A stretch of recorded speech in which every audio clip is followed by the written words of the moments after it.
तो क्या हालचाल सत श्री अकाल, मैं हूं नियॉन मैन एंड गाइस आज में मेरे पास काफी सारे स्टोरीज है, तो वीडियो को एंड तक जरूर देखना। बस उससे पहले एक छोटा सा रिक्वेस्ट है गाइस, आप में से 50% लोग जो मेरे वीडियोस देखते हो मेरे चैनल को सब्सक्राइब करके नहीं रखे हो यार। तो if you are one of them कर लेना यार, दिल से बुरा लगता है। वीडियोस देखते हो, पसंद आते हो तो एक लाल बटन ही तो दबाना है। बट एनीवेज चलिए फर्स्ट स्टोरी की तरफ बढ़ते हैं, which is related to flying beast and Ritu Rathi. तो flying beast and Ritu Rathi के डिवोर्स न्यूज को लेकर एक कंट्रोवर्सी स्टार्ट हो गया है। जहां गाइस रिसेंटली मैंने आप लोगों को इन दोनों वीडियोस के थ्रू पूरा सिचुएशन एक्सप्लेन करके बताया हुआ है जो कि flying beast and Ritu Rathi के बीच में चल रहा है। कल ऋतु राठी अपने इंस्टाग्राम में आकर फ्लाइंग बीस्ट को डिफेंड भी की, वो बताया कि बहुत ही पर्सनल बात है एंड सोशल मीडिया से रिक्वेस्ट की कि प्लीज आप लोग इससे दूर रहो, हम लोग अपना देख लेंगे। वेल इस चीज को लेकर उन दोनों को काफी ज्यादा क्रिटिसाइज किया जा रहा है क्योंकि भाई इन लोग का एक व्लॉगिंग चैनल है। बहुत सारे लोग इस टॉपिक पर मीम्स बना रहे हैं, ट्वीट्स कर रहे हैं कि भाई ये लोग फैमिली व्लॉग्स बनाकर पैसे कमा लिए, बट अब लोगों से रिक्वेस्ट कर रहे हैं कि उनका डिवोर्स को लेकर बात ना करें। बट कुछ लोग एक डिफरेंट एंगल को लेकर भी मीम्स बना रहे हैं एंड ट्वीट्स कर रहे हैं कि भाई ये एक पूरा पीआर स्टंट भी हो सकता है। और यही चीज के बारे में बात करते हुए यूट्यूबर देशभक्त एक ट्वीट किए कि इज इट पॉसिबल कि ये जो सेपरेशन वाला रूमर्स वगैरह चल रहा है, न्यूज फैल रहा है, this is all a PR stunt. I hope Gaurav and Ritu के बीच में अगर जेन्युइनली कुछ इश्यूज हुए हैं वो सब कुछ सॉर्ट हो जाए, बट अगर तो ये चीप पब्लिसिटी स्टंट है तो ये बहुत खराब होगा। वो अपने ऑडियंस के सामने एक पोल भी डाले थे जहां पर 8,500 लोग वोट किए थे एंड 80% लोग वोट किए कि yes this is a publicity stunt for more views. तो फर्दर इसके बारे में बात करते हुए द देशभक्त एक और ट्वीट किए कि 80% रिस्पोंडेंट्स को लगा कि ये एक पब्लिसिटी स्टंट हो सकता है और मे भी एक तरीका हो सकता है to enter a reality TV show like Bigg Boss. वो ऋतु राठी को भी क्रिटिसाइज करते हुए बोले कि वो अपने वीडियो में कही कि उनके घर के मैटर्स के अंदर झांक कर मत देखो। वो सवाल उठाए, दीदी you allowed fans to peek into your delivery room, now you are asking them to stay away, how is this fair. Well people उनसे डिसएग्री करते हुए एक एंग्री ट्वीट किए, क्या आपके पेरेंट्स भी कंसल्ट किए थे सलमान खान को बिफोर यू वर बॉर्न, या फिर आपका डिलीवरी भी एक स्क्रिप्टेड बिग बॉस मोमेंट था। Not everything personal needs public validation and इसीलिए दूसरे लोगों के बाउंड्रीज को रिस्पेक्ट करना सीखो। Get a spine and while you are at it अपने अंदर थोड़ी सी डिसेंसी भी लाओ। तो यह इस सिचुएशन को लेकर आपका क्या ओपिनियन है मेरे को कमेंट्स में जरूर बताना। तो चलिए अब आगे बढ़ते हम लोग बात करने वाले अदनान 07 के बारे में। तो अदनान 07 की सिस्टर उनके ऊपर जो सीरियस एलिगेशंस लगाई, फाइनली उसके ऊपर वो अपना रिएक्शन दिए। यस गाइस, लास्ट वीडियो में मैंने आप लोगों को दिखाया था कि कैसे अदनान 07 की सिस्टर एलिगेशंस लगाई थी उनके ऊपर कि जब वो अपने पेरेंट्स से मिलने जा रही थी तब अदनान आकर उनको मारे थे। उस चीज को लेकर वो बोली कि वो पुलिस स्टेशन में जाकर कंप्लेंट फाइल कर चुकी है। तो इस चीज के बारे में बात करते हुए अब अदनान 07 भी एक स्टेटमेंट दिए, आप खुद सुन लीजिए उन्होंने क्या कहा।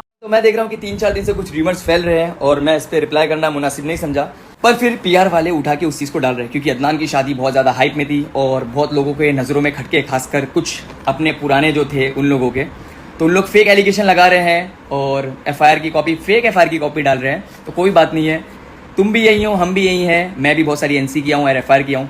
सही टाइम पे जो गलत है वो बार्स के पीछे रहेगा, तो कोई दिक्कत नहीं है। मुझे मुंबई पुलिस पे और इंडियन कॉन्स्टिट्यूशन पे पूरा भरोसा है, तो कोई दिक्कत नहीं है। जितने भी मेरे चाहने वाले हो घबराओ मत, बहुत ही जल्द सच आप लोग के सामने आने वाले। तो चलिए अब आगे बढ़ते हम लोग बात करने वाले भुवन बाम के बारे में। तो भुवन बाम अपने एक फैन को थोड़ा सा ट्रोल किए। यस गाइस, बेसिकली वो अपने इंस्टाग्राम में एक पोस्ट किए थे जिसके नीचे किसी ने उनको कमेंट करके बोला, बीबी भाई सीरीज देखनी है आपकी बट हॉटस्टार प्रीमियम के पैसे नहीं है मेरे पास, करवा दो कुछ जुगाड़ यार। जिस पर वो रिप्लाई दिए, भाई आपके बायो के हिसाब से तो आपके पास बहुत माल है, सब्सक्रिप्शन तो ले सकते हो। एंड वो पर्सन का बायो ये है, तो आप लोगों को समझ आ गया होगा कि भुवन बाम क्या चीज को लेकर रेफर कर रहे थे। बाकी टॉकिंग अबाउट हिम, तो भुवन बाम एंड करीना कपूर का एक कोलैब आने वाला है। यस गाइस, वो अपने इंस्टाग्राम में एक फोटो पोस्ट करके दिखाया कि वो करीना कपूर के शो में गए थे एंड कैप्शन में वो लिखे ending September with Kareena Kapoor. And if you don't know, तो उनका एक शो है जिसका नाम है व्हाट वुमेन वांट, तो as a guest Bhuvan Bam वहां गए होंगे। तो चलिए अब आगे बढ़ते हम लोग बात करने वाले गोविंदा के बारे में। तो एक्टर गोविंदा खुद को ही गलती से शूट कर दिए। यस गाइस, आज अचानक से वाला वियर्ड न्यूज आया कि गोविंदा गलती से अपने पैर में खुद को शूट कर लिया एंड अभी हॉस्पिटलाइज्ड है। इसके बारे में बताया गया कि बेसिकली उनके पास एक लाइसेंस रिवॉल्वर है घर में एंड निकलने से पहले वो उसको थोड़ा सा चेक कर रहे थे, साफ कर रहे थे, बट गलती से उसको रखते वक्त मिस फायर हो गया एंड पैर में गोली लग गई उनको, जिसके बाद फटाक से उनको हॉस्पिटल रश करा के ले जाया गया and he is out of danger. ऐसा कुछ सीरियस नहीं हुआ है, बट स्टिल भाई इतनी छोटी गलती की वजह से इतना बड़ा प्रॉब्लम हो गया। एनीवेज चलिए अब आगे बढ़ते हम लोग बात करने वाले हैं दिलजीत दोसांझ के बारे में। तो दिलजीत दोसांझ का एक कंट्रोवर्शियल वीडियो वायरल जा रहा है जिसकी वजह से उनको थोड़ा सा हेट मिल रहा है। जहां गाइस बेसिकली दिलजीत दोसांझ का एक कॉन्सर्ट शो के दौरान एक फैन उनके पास स्टेज में आई थी, who was a Pakistani fan. तो दिलजीत उनको बहुत अच्छे से बोले थे कि इंडियंस, पाकिस्तानी सब लोग मेरे लिए सेम है, सबको प्यार है, ये बॉर्डर तो पॉलिटिशियंस बनाते हैं। आप ये वाला क्लिप देख लो। Where you from? Pakistan. Pakistan ਹਾਂਜੀ ਹਿੰਦੁਸਤਾਨ ਪਾਕਿਸਤਾਨ ਸਾਡੇ ਲਈ ਤਾਂ ਸਾਰੇ ਇੱਕੋ ਹੀ ਹੈ ਪੰਜਾਬੀਆਂ ਦੇ ਦਿਲ 'ਚ ਸਾਰਿਆਂ ਲਈ ਪਿਆਰ ਹੈ ਇਹ ਜਿਹੜੇ ਬਾਰਡਰ ਹੈ ਇਹ ਤਾਂ ਸਾਡੇ ਪੋਲੀਟੀਸ਼ੀਅਨਸ ਨੇ ਬਣਾਏ ਹੋਏ ਆ ਪਰ ਜਿਹੜੇ पंजाबी बोलने वाले या पंजाबी माँ बोली प्यार करते हो चाहे इधर रहते चाहे उधर रहते सारे लिए सारे साझे। ऑफ कोर्स इस क्लिप की वजह से उनको काफी ज्यादा सपोर्ट भी मिला specially from his Pakistani fans but कुछ इंडियन फैंस इस चीज को लेकर खुश नहीं थे एंड ऐसे कमेंट्स आ रहे थे कि इतना ही अगर प्यार है पाकिस्तान से तो वहां पर रह लो अपना घर बना लो। फिर एक और पर्सन कमेंट किए पैसा is everything loyalty is nothing. तो चलिए अब आगे बढ़ते हम लोग बात करने वाले हैं तारक मेहता का उल्टा चश्मा शो के एक्ट्रेस वर्सेस प्रोड्यूसर के लफड़ा के बारे में। तो तारक मेहता का उल्टा चश्मा शो की एक्ट्रेस पलक सिंधवानी प्रोड्यूसर के ऊपर बहुत बड़े एलिगेशंस लगाए जहां गाइस उन्होंने बताया कि उनको धमकाया भी गया। बेसिकली वो अपने इंटरव्यू में रिवील करके बताया कि जब वो मेकर्स के पास गई थी लास्ट ईयर कि उनको शो को क्विट करना है अब कंटिन्यू नहीं करना है ड्यू टू हेल्थ इश्यूज तब से उनका बिहेवियर उनके टुवर्ड्स एब्सोल्युटली चेंज हो गया। एंड फ्यू वीक्स अगो उनको प्रोड्यूसर्स की तरफ से एक लीगल नोटिस भी आ गया कि वो अपने इंस्टाग्राम में थर्ड पार्टी एंडोर्समेंट्स कर रही है। ये चीज अलाउड नहीं है उनके कॉन्ट्रैक्ट्स के हिसाब से जिस पर वो बोली कि बाकी कास्ट मेंबर्स तो करते हैं तो मेरे करने से क्या दिक्कत हो रहा है। इसके बाद वो बताया कि जब वो प्रोड्यूसर असित मोदी के पास फेस टू फेस मिलने गई थी ये प्रॉब्लम को सॉर्ट आउट करने हैं तब आगे से उनको बोला गया था तुम इतना उड़ो मत इंस्टाग्राम की वजह से हमारे पास इतनी स्ट्रॉन्ग टीम है कि हम रातों रात उड़वा सकते हैं तुम्हारा इंस्टाग्राम। भाई साहब इफ दिस इज ट्रू तो भाई काफी गलत सीन है ये। बट या एनीवेज चलिए आगे बढ़ते हम लोग बात करने वाले एक्ट्रेस अर्चना पूरन सिंह के बारे में। तो अर्चना पूरन सिंह कपिल शर्मा शूट से एक शॉकिंग इंसिडेंट रिवील करके बताई जहां गाइस वो अपने इंटरव्यू में ओपन अप करके बताए कि जब एक एपिसोड का शूटिंग चल रहा था एंड हाफ शूट हो गया था तब उनको पता चला कि उनकी mother in law passed away. Of course instantly उनको जाने का मन कर रहा था बट एपिसोड का शूटिंग कंप्लीट नहीं हुआ था तो मेकर्स उनसे रिक्वेस्ट किए थे कि बस आप लाफ्टर का क्लिप्स दे दीजिए हम एडिट कर लेंगे जैसे हम लोगों को करना होगा ना। वो इस इंडस्ट्री में 30-40 साल काम की हुई है शी ऑल्सो अंडरस्टैंड्स कि प्रोड्यूसर्स का पैसा लगा हुआ है एक्टर्स का काम भी वेस्ट हो जाएगा अगर वो शूट नहीं की तो she somehow manage to do it. तो फिर जब इंटरव्यूअर उनसे पूछी कि आप ऐसे मोमेंट में कैसे हंस पाए तो वो रिप्लाई दी मुझे कुछ दिखाई ही नहीं दे रहा था और बाद में मैंने बोला कि ऐसी किस्मत किसकी होगी। ये न्यूज सुनने के बाद भी किसी को जबरदस्ती हंसना पड़ रहा है। तो चलिए आगे बढ़ते हम लोग बात करने वाले हैं 12th फेल मूवी के पार्ट 2 के बारे में जहां गाइस 12th फेल मूवी का एक और पार्ट को अनाउंस कर दिया गया है। अर्लियर दिस ईयर जब ये मूवी रिलीज हुआ था it was a huge success आप लोग ने शायद से देखा भी होगा।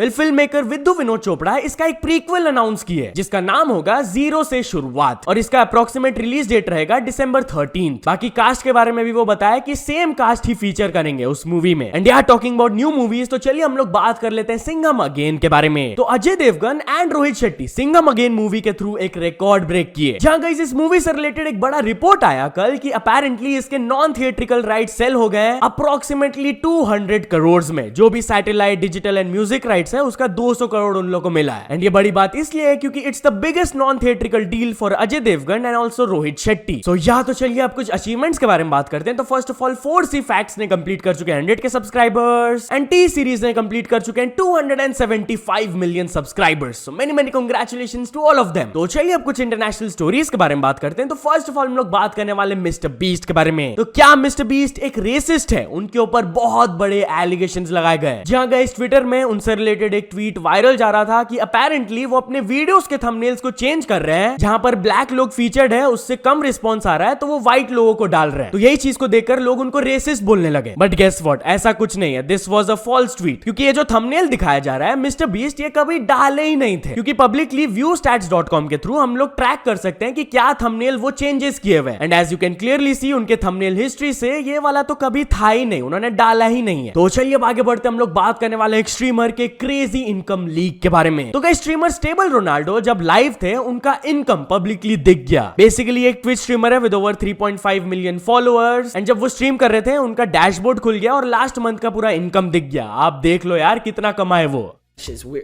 Yo! Oh my God, bro. भाई 1.2 million dollars in a month which is approximately 10 crore. But यहाँ चलिए अब आगे बढ़ते हम लोग बात करने वाले हैं टेलर स्विफ्ट के बारे में। तो गाइस एक पर्सन 3.5 लाख देकर टेलर स्विफ्ट गिटार खरीद के उसको स्मैश कर दिए तोड़ दिए। यस गाइस एक ऑक्शन में ये पर्सन $4,000 दिए थे एंड जैसे ही उनको गिटार मिला वो उसको फोड़ दिए सबके सामने। क्लिप देख लो आप। Okay. Guess we don't need the wall hanger.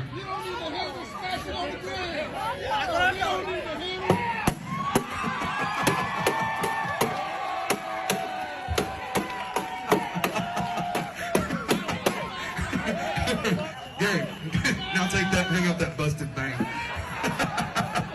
Recent times में टेलर स्विफ्ट के ऊपर हेट इसलिए थोड़ा सा ज्यादा बढ़ गया है क्योंकि वो ओपनली यूएस प्रेसिडेंशियल कैंडिडेट कमला हैरिस को एंडोर्स की थी, जिस पर डोनाल्ड ट्रम्प भी स्ट्रेट अवे ट्वीट कर दिए थे आई हेट टेलर स्विफ्ट। तो इसके बाद से थोड़ा सा हेट तो बढ़ेगा यार अगर आप पॉलिटिकल चीज ऐसे बोल दोगे तो। सो या तो चलो दोस्तों, आज के वीडियो के लिए बस इतना ही। अगर आपको ये वीडियो थोड़ा सा भी पसंद आया हो तो लाइक कर देना, चैनल को अभी तक सब्सक्राइब नहीं किया हो तो जल्दी से जल्दी सब्सक्राइब भी कर लेना। न्यूज सबमिशन का लिंक डिस्क्रिप्शन में, वहां से जाके आप कुछ न्यूज भेजोगे तो आपको क्रेडिट्स भी मिल सकता है मेरे डिस्क्रिप्शन में। तो ये ऐसे सपोर्ट करते रहना। मिलते हैं नेक्स्ट वीडियो में, टिल देन बाय बाय।